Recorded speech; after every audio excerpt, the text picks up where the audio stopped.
Nagmamadali po kaming pumunta rito dahil sa isang issue. Pumutok, pinag-usapan. Mayor E.R. Ejercito, ikukulong daw uli, aarestuin daw uli. Ano nga ba ang kwento rito? Etong ginawa ng mga kalaban ko po, naghanap sila ng butas. Pag number 1 ka sa survey at malakas kang kandidato, talagang pepervision ka sa pamamagitan ng mga demanda na wala namang saysay at laman. Naniniwala ko itong ginawa sa akin ngayon, yung pag-timing ng tulog na kaso, binuhay na naman itong mga kalaban ko. Involved po dito isang senador, isang congressman na lumalabang gobernador at itong kalaban kong mayor ngayon. Naglabas sila nila Egay San Luis ng pekeng dokumento. Pekeng dokumento na hindi ko naman pinirmahan. Kalaban ko talaga ABS-CBN. Hindi ako gaya ng mga buhaya, ng mga congressman at ng mga kupitan na talagang hindi nasaya sa 10% na komisyon. Ang gusto, 35 to 50% pa. Napakagarapal. Lord, bahala ka na sa kanila. Pasili? Kung meron silang konsensya. Talagang pinerwisyo ko ng kalaban ko. Kung kaya mong mabuhay sa tundo, kaya mo ring mabuhay saan man sa mundo. Morley Alinio. Ito ang Tundo.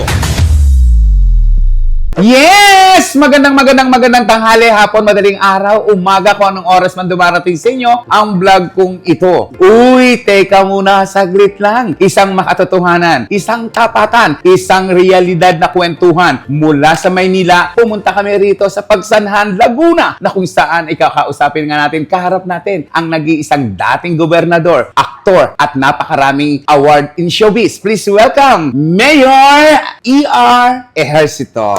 Yan! Magandang araw po sa lahat ng mga nanonood sa vlog ng aking mabait at matalik na kaibigan, Kuya Ate Morley! Welcome to Pagsanghan, which is globally famous as the tourist capital of the province of Laguna and the home of Our Lady of Guadalupe. Welcome to Pagsanghan. Medyo naiilang ako na tawaging mayor. Although talagang may karapat dapat itong maging mayor kasi sanay akong tinatawag siyang gobernador.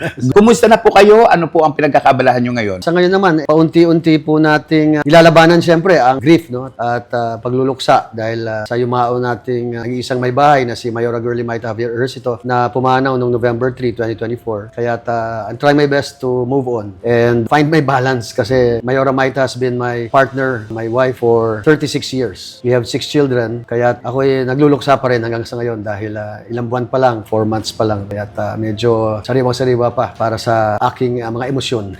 Pero ngayon ay nalilibang po tayo sa kampanya at natutuwa po tayo dito sa Pagsanghan, the home of Our Lady of Guadalupe and the tourist capital of Laguna. Sa lahat po ng 4 na survey, ako'y number 1 as the mayor of Pagsanghan. At kasama doon ng ating Vice Mayor, John Garcia, as number 1 din na Vice Mayor at ang ating 8 konsehales na si Councilor John Paul Jet Ejercito na second termer na anak kong konsehal, si Councilor Nino Bernales, Councilor Melvin Madriaga, Councilor Emily Sablan Almontero, Councilor Durante Seng Salvador, Councilor Mike Delto Abarquez, Councilor Dr. Boy Guillermo Chin, si Councilor Uno Mark Jason Diaz. Kaya natutuwa po ako at nalilibang sa aking pag-house to house at motorcade kahit mainit ang panahon dahil summer na, no, ay naglalabasan ng mga tao at talagang gusto nilang maibalik ang agila sa dakilang bayan ng Pagsanghan, dakilang lalawigan ng Laguna. Nagmamadali po kaming pumunta rito dahil sa isang issue. Pumutok, pinag-usapan. Mayor E.R. Ejercito, ikukulong daw uli, aarestuin daw uli. Ano nga ba ang kwento rito? Gusto ko lang liwanagin sa ating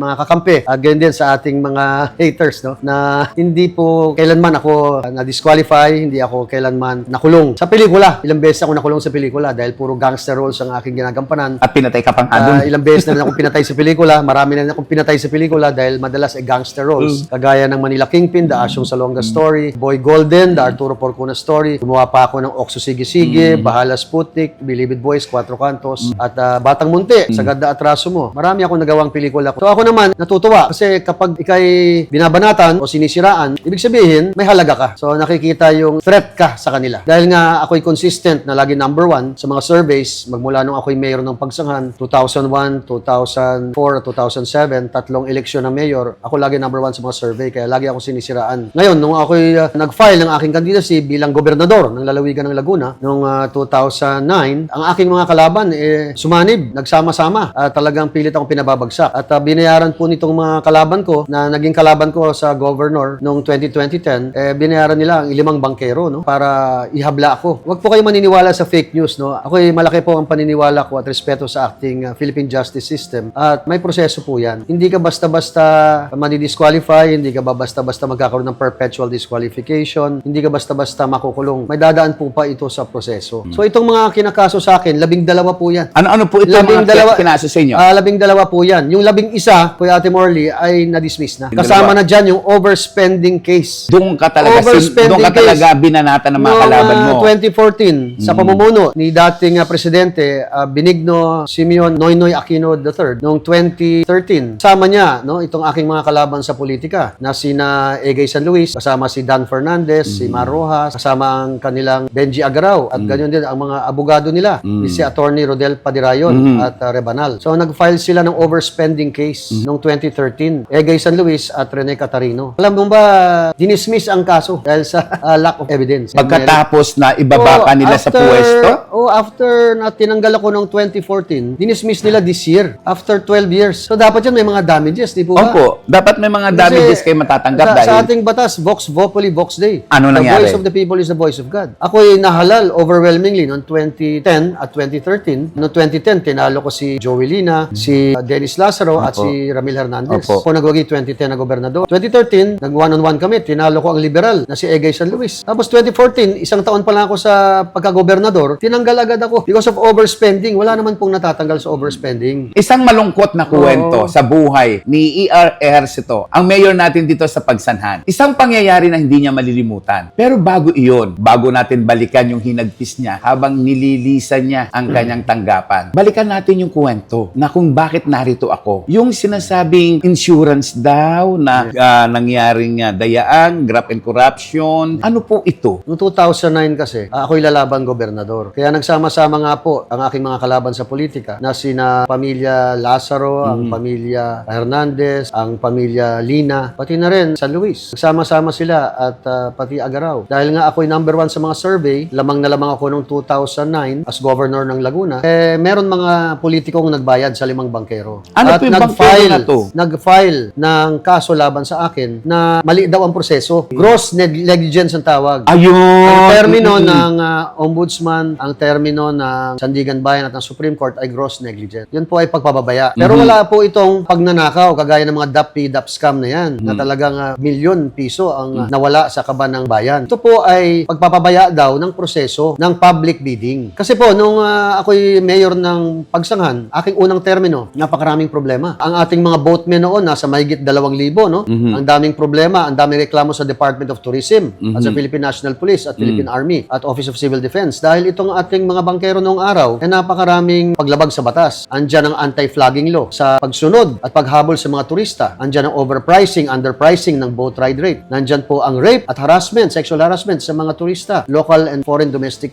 tourists. Kaya't napakaraming problema. Tapos sa bangkero nag-aaway, kalaban ang polisan, ang Philippine Army, ang Office of Civil Defense. Kaya't napakaraming problema noon. Nakakalungkot dyan, wala pang insurance ang mga turista at bangkero. At 2 oras na pagbabangka, pag-experience ng 2 hours boat ride of a lifetime with shooting the rapids along the Pagsanghan Gorge Tourist Zone papunta sa Pagsanghan Falls, yan po ay 2 oras. Nag-uumpisa ang boat ride 4 a.m. to 4 p.m. Wala namang gabing boat ride kasi wala namang ilaw doon. Yan po kasi yung Pagsanghan Falls boat ride at shooting the rapids, yan po ay natural wonder. God-made yan, hindi man-made yan. Kagaya ng Caliraya Lake, man-made yan. Itong Pagsanghan Falls boat ride, yan ay natural wealth of wonder. Yan, ang tawag dyan ay Niagara Falls of the Philippines. Nung panahon ni President Ferdinand Macoy Marcos Sr., number 1 ang Pagsanghan Falls at ang Baguio City. The tourist capital of Laguna, Pagsanghan Falls, at gayon din ang Baguio, summer capital of the Philippines. So ngayon, itong 2 oras na pagbabangka, mahaba po yan. Papunta at pabalik, maraming picture taking. Yan ay parang Niagara Falls. So matataas po yan, maraming unggoy, maraming nagbabato dyan, pag lumilindol, nagkakaroon ng earthquake, nakakaapekto sa pagbabangka. So ngayon, nung ako'y mayor, napakaraming aksidente, maraming na disgrasya, may mga namatay pa. Parang nung ako'y presidente ng Actors Guild of the Philippines for 4 years ng mga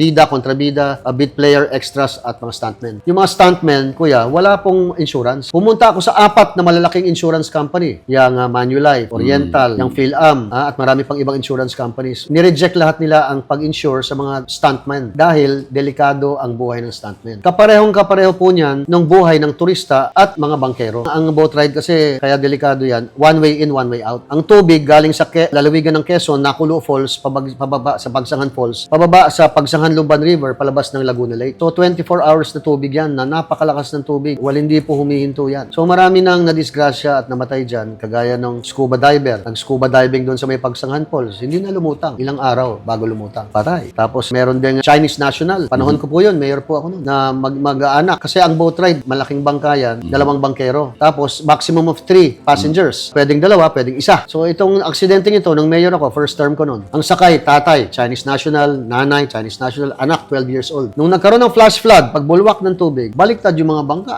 Yung life vest, saka yung mga helmet, tanggal. Kasi kailangan mag-helmet ka. 2 days bago namin na-recover yung bangkay. Tapos dumating na yung mga kapamilya at yung mga Chinese ambassador. Siyempre, galit na galit, may interpreter. So, I had no choice. Sinagot ko po lahat ang gastos ng Chinese national na 12 years old. Tapos meron pang isang insidente na isang teacher, profesora, 22 years old, Koreana, ng UP Los Baños. No? Siya ay sumakay mag-isa. Nagkataon, nagkaroon ng konting lindol, tapos yung mga unggoy sa taas ng Pagsanghan Gorge Tourist Zone, may bato na maliit na bumagsak. No? Tumama sa ulo ng Korean national. So malaki yung sugat. And tinanggal niya kasi yung helmet niya. So namatay din. Kaya ang nangyari, dumating yung mga kamag-anak, I had no choice. I had to shoulder everything. So maraming ganong aksidente, Kuya Morlino. Mga naglalaba sa tabi ng ilog, biglang nag-flash flood, may mga nasaktan at na-ospital. So maraming incidenteng ganon sa first term ko. Alam mo naman ako, action man ako. Working mayor, local chief executive ako. Talagang action agad. So ngayon, merong lumapit sa akin ang Pagsanghan First Rapid Scare. Ito ay hindi insurance company. Tawag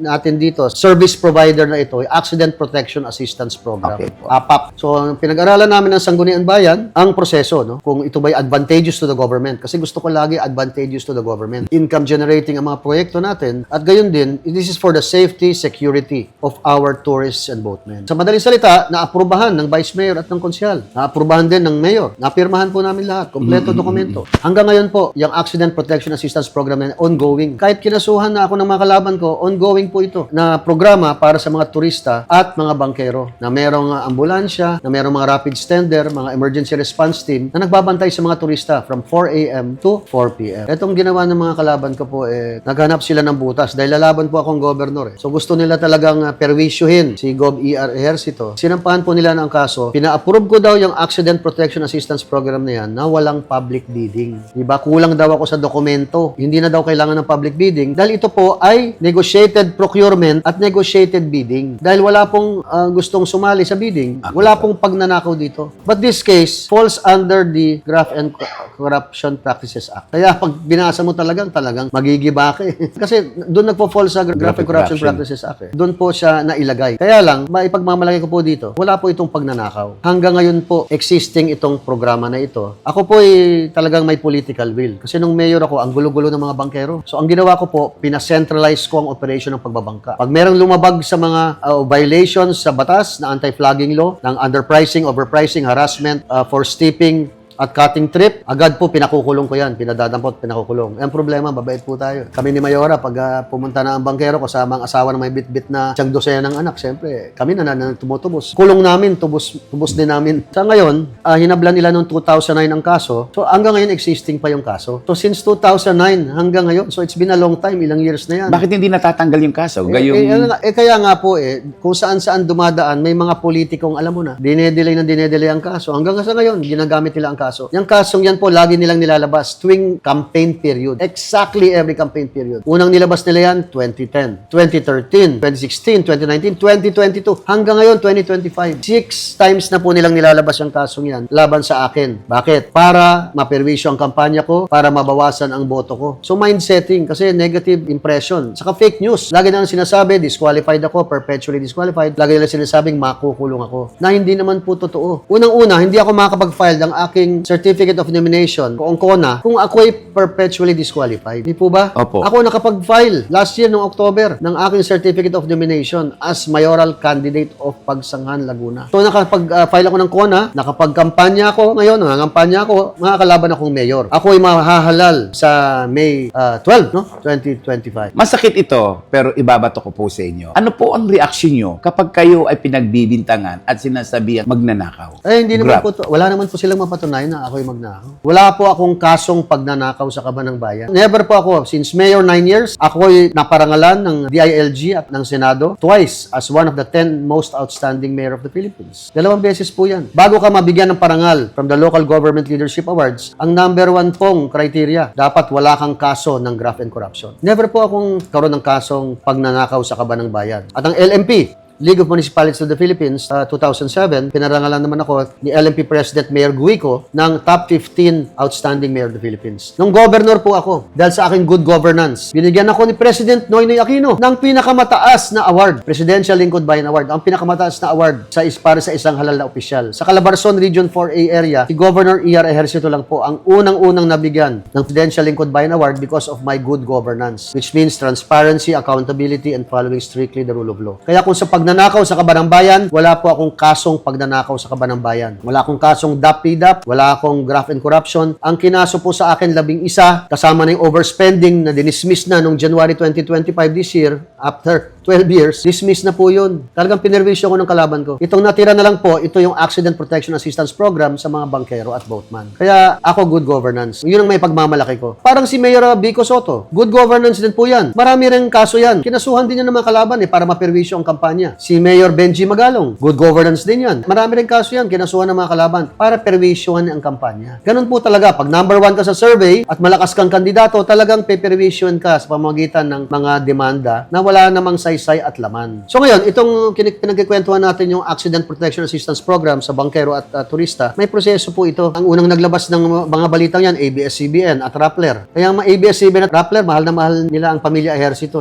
Yan ang mga unang naglabas ng fake news. Ako daw perpetually disqualified, ako daw makukulong. Bakit tayo nag-uusap ngayon? Siyempre, pinick up naman ang ibang TV stations at mga vlog. Nabasa ko nga, kaya nagmamadali ako dito eh. Yun nga, kaya nga fake news. Alam mo, natuwa lang ako dyan sa ABS-CBN at sa kay Rappler nung namatay si Mrs. ko. Dahil yun, totoong balita Pero itong binalita nila ngayon na sa kalagitnaan ng kampanya ko, hindi po totoo yan. Sabihin na natin, 5-0 ako sa First Division ng Supreme Court. Hindi naman automatic na 5-0 ka, ikukulong ka na agad. Hindi po ganoon ang proseso ng batas. Pag nag-5-0 ang First Division, ang susunod na proseso nun, bibigyan ka ng 15 days para i-file ang MR. Motion for Reconsideration. Pag final namin yan, syempre, babasahin ng Solicitor General yan, Solgen. Tapos boboto na naman yung 5 justices sa First Division. O pag nag-5-0 ulit, nireject nila ang aking MR, may end bank pa po yan. End bank. Ano ba end bank? 15 justices ang boboto na po dyan. So, mahabang proseso po yan. Tama rin yung sinabi ng aking kumpare na si Attorney Larry Gadon. Sabi niya, mga Pilipino, wag po tayo maging mangmang, tanga at bobo sa batas. Diba? Pag-aralan muna natin ng batas at wag tayo basta-basta makikinig sa Chismis. fake news. Sabi ng mga abogado ko, mahirap, Gob, pag ang kalaban natin, presidente ng Pilipinas. Mahirap pagkalaban ng Malacanang. Kasi dati, kalaban natin si Noynoy Aquino. Diba? Love na love ako ni Noynoy Aquino. Pagtapos bigyan ka ng award,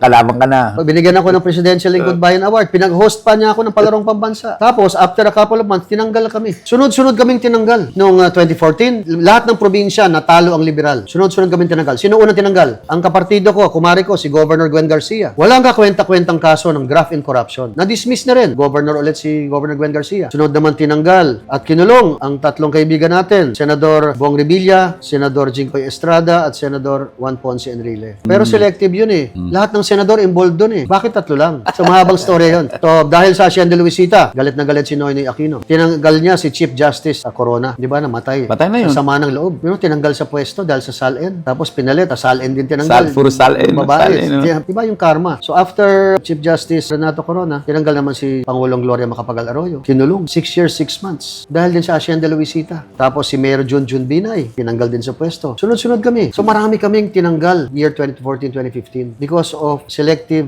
injustice. Nabanggit mo yung salitang karma. Para kanino yun? Marami po yan. Tulad na. Hindi lang sa Pangulong Noynoy Aquino, pati na rin po sa ibang mga politiko na talagang binabagsak ako at dapang-dapa na tinatadyakan pa ako. So ngayon, itong kasong ito, naniniwala ako itong ginawa sa akin ngayon, yung pag-timing ng tulog na kaso, binuhay na naman itong mga kalaban ko. Involved po dito isang senador, isang congressman na lumalabang gobernador, at itong kalaban kong mayor ngayon. Pwede bang matukoy natin yan? Hindi ko lang mabanggit yung pangalan sa ngayon. May 4 kami lumalaban na mayor. Pero wala akong sinasabing pangalan. Ay mo, Kuya Morley, sabi nga ng mga abogado ko, gwapo ka na, pinapopogi ka pa. Hindi nila pinag-aralan Ako ang buhay ko parang Fernando Po Jr. na habang binubugbog, lalong nagkakasimpatya tao. Habang binabato, lalong lumalakas. Parang Fernando po Jr. Ito, papay-pay tayo, medyo mainit ang gagawin natin na to.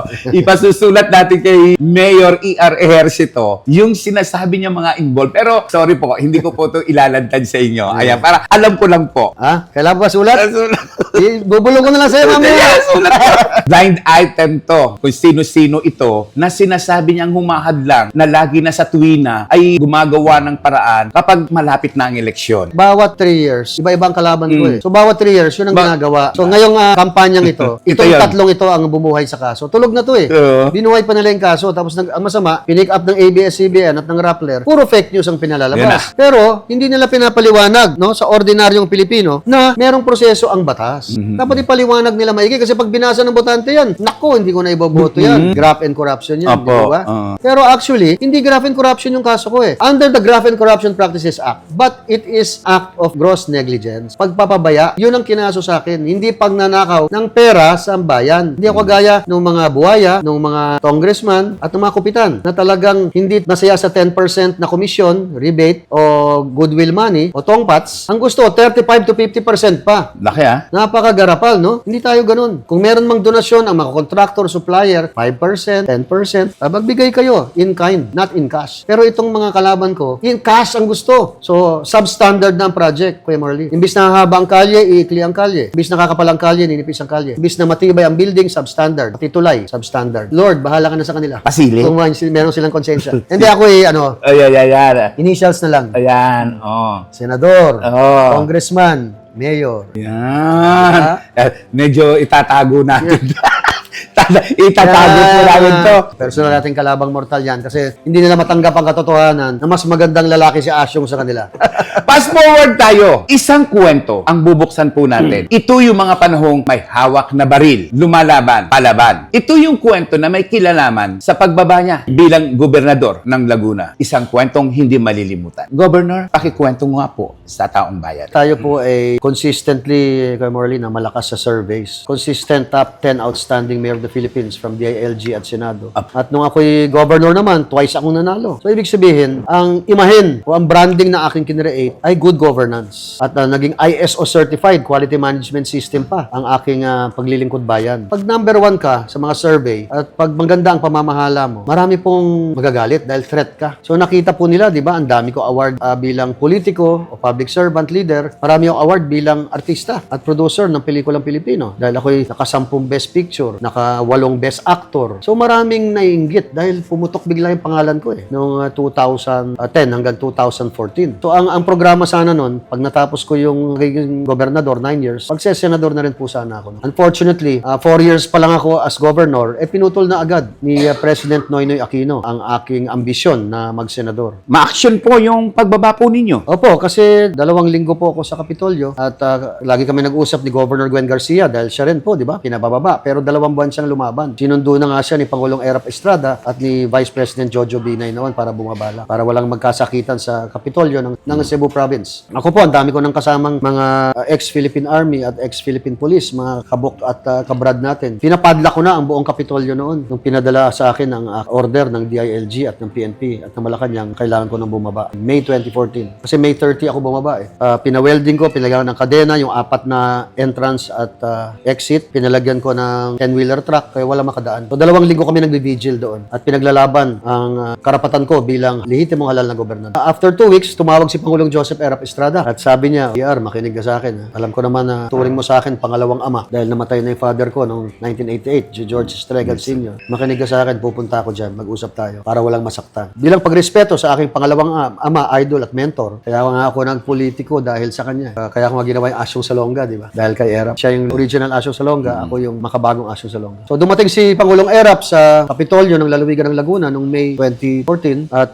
25 minutes lang. Sabi niya sa akin, noong 1986, sabi niya, tinanggal ako ni Cory Aquino bilang mayor ng San Juan. Lumaban kami ng mahigit 2 buwan ng ninong mo sa kasal na si Fernando Po Jr. Marami nang saktan at na ospital. Malaki naging gastos namin. Noong 2001, ganun din. Pilit akong pinatanggal ng CIA, FBR at ni Cory at ni GMA. 2 weeks lang siyang lumaban noon sa Malacanang. Pero dahil nga pinabababa siya ng CIA at ni FBR at ni Cory, bumaba na siya sa backdoor sa Pasig River. Ito yung presidency. Presidency niya 2001. 2001. In-example niya yun. Matuto na tayo sa mga pagkakamali ng kasaysayan para walang masaktan dito sa Laguna. Bumaba ka na. Ilaban na lang natin sa Supreme Court. Ano nangyari? Akala ko talaga hindi siya pupunta eh. Kasi nakalock lahat yung gate eh. Naka-welding, naka-padlock, nakasalansan 10 mil. Nag-helicopter siya eh. Ang galing talaga ng chewing ko. Nag-background check muna bago siya pumunta. So 25 minutes, bumaba kami ng Office of the Governor. Hinarap namin lahat ng mga leaders. So sabi nga ni Pangulong Erap, para maiwasan ang gulo, may masaktan, may mamatay dito sa Laguna, babawan na natin ang ating mga baril, tanggalin na yung mga life vest, ilaban na lang natin sa Supreme Court. Di sigawan yung mga leader ko. Nagalit. Dapat di ka na namin pinapasok. Vox Populi, Vox Dei, the voice of the people is the voice of God. Halal na gobernador si Gob ER. Kaya lalaban kami. Nagalit yung mga tao sa kanya. Inagaw ko na yung mic. Sinabi ko na lang, wag po kayo mag-alala, mga Lagunenyo, mga Lagunense. Ako po ang magiging gobernador ninyo ngayon at magpakailanman. Babalik ang agila sa lalawigan ng Laguna. So nag-disperse ng mga tao, sinira na ng mga PNP at Philippine Army yung gate, nakapasok na lahat, nag-take over na yung kalaban. So napakasakit. Ito yung may kinalaman sa overexpending na ibinato sa'yo. Yes, overspending case. Kasi daw nakita dito sa buong Laguna na sangkatutak ang inyong mga propaganda, Hindi po. ang inyong mga poster, yung mga ginastos. Lahat naman ng kandidato ganun. Ako lang ang sinilipan. Lahat naman ng kandidato ganun. Kasi ang nakakalungkot sa ating Commission on Election at ang Congress, hindi pa rin naipapasa ang mga nahihiyain. First, second, third reading. Sa local elections, 3 pesos per voter. Sa national elections, 5 pesos per voter. Panahon pa ng 1970s po yun. Panahon pa ng matandang Marcos. Ferdinand Edelin Marcos Sr. Hanggang ngayon, 3 pesos pa rin sa local. 5 pesos sa national. Magkano po ba ang Magkano dapat? na ang tarpaulin? Magkano na ang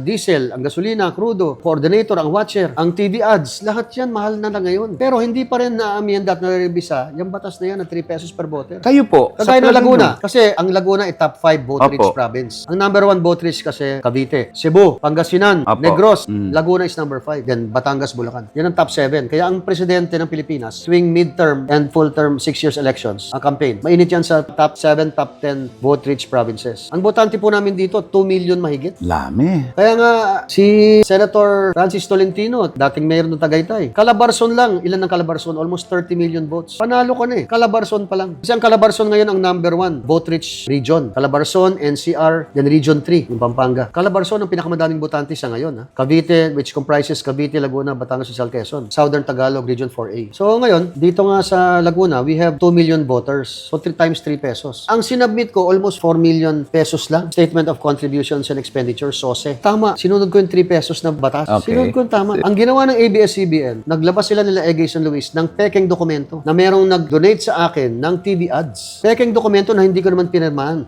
Kalaban ko talaga ABS-CBN. Tuwan-tuwa yan sa pamilya. Mahal na mahal ng ABS-CBN. Ang mga Lopez, ang mga ehersito eh. Pati Rappler. So ano ang reaksyon mo na mawala ang ABS-CBN? Mawala ng prangkisa?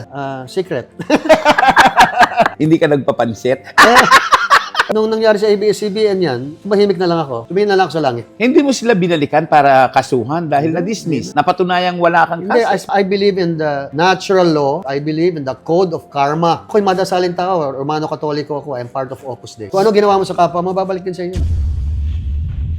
Mayor, tanong ko lang po sa inyo, nabanggit nyo po na dahil dun sa pagkakababa po ninyo bilang governor ay nasaktan si Mayora Mayta at ang inyong ina. Gusto kong ibawi yung pandadaya na ginawa. Bakit nag-trigger yung kanyang cancer? It's because of the 2022 elections. Mga iba kasi dyan, nagagaling-galingan lang eh. Hindi naman nila alam talaga ang tunay na quality public service at local government administration. For 6 years, tulog ang pagsanghan. Sa palagay pa po ninyo, nagkaroon po ng pagkakamali sa pagsusuri, sa paggagamot. Ako sinisisi ko yung mga doktor. Diretso ang salita. Sinisisi ko yung doktor. Noong mga panahon po, nang pumanaw po ang atin pong minamahal na George Tregan na ang tunay na daw na dahilan ng ikinamatay ng tatay mo ay AIDS. Ito po ay walang kasagutan mula noon. Maglalakas loob po ako na itanong po ito sa kauna-unahang pagkakataon. Mayor, pasagot po ako para sa kaalaman din ng lahat. Ano nga ba ang totoo? Kung kaya mong mabuhay sa tundo, kaya mo ring mabuhay saan man sa mundo. Morley Alinio. Ito ang Tundo.